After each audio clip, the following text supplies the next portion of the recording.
Want a thriving economy? New mines, more jobs, natural gas? Well, you can't have any of it without electricity. That's why the federal government put BC's North Coast transmission line on its latest list of major projects in the national interest. There's little opposition to the plan, but it is sparking questions about who will pay for it and which industries should get to use the power.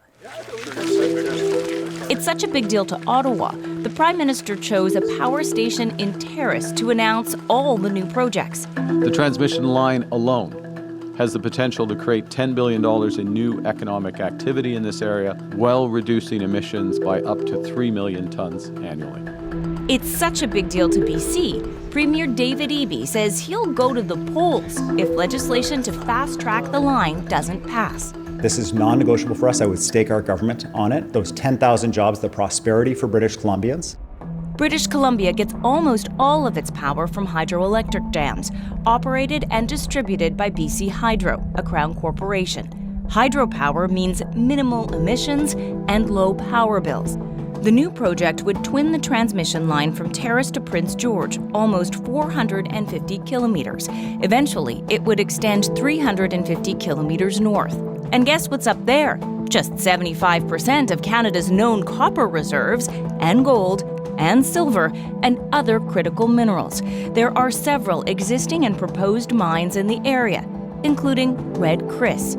Its expansion was on the government's first list of major projects. BC's Energy Minister Adrienne is keen to supply them all with power.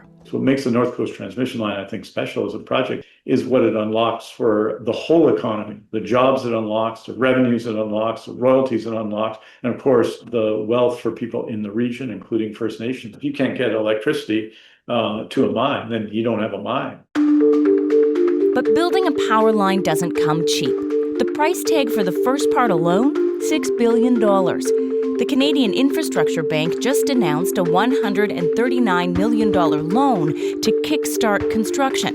But the minister admits British Columbians could finance the rest with higher energy bills. And so when you add to the system, inevitably that has to be paid for somehow, and it's paid for out of the rate base. Now, the other industry to benefit from the new transmission line is liquefied natural gas.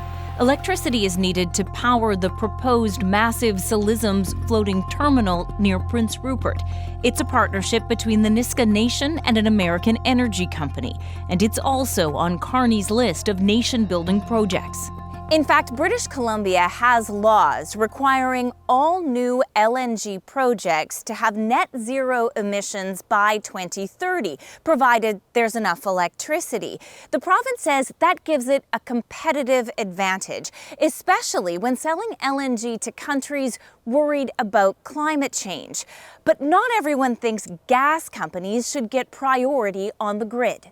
The thing that doesn't make sense to me is to provide subsidized electricity to LNG when you could do so many other things with that electricity. Andy Hura is a political science professor and runs the Clean Energy Research Group at Simon Fraser University. He thinks by the time all BC's proposed LNG projects are up and running, other countries won't want to buy it. He expects renewables, like solar panels, will be cheaper by then. The world's economy is transforming towards clean energy, and we're going to be left at the bus stop while everyone else moves on. He'd like to see BC use its power in other ways. Take that electricity and create industrial parks. Send it to mines. Train First Nations to work in those mines. Send it to the highest bidder and use that money to transform our economy. These are better uses of that electricity. Construction on the new transmission line should begin by summer, but it'll take a decade or more before it's all up and running. There's little question the power is needed, but some debate over who needs it most.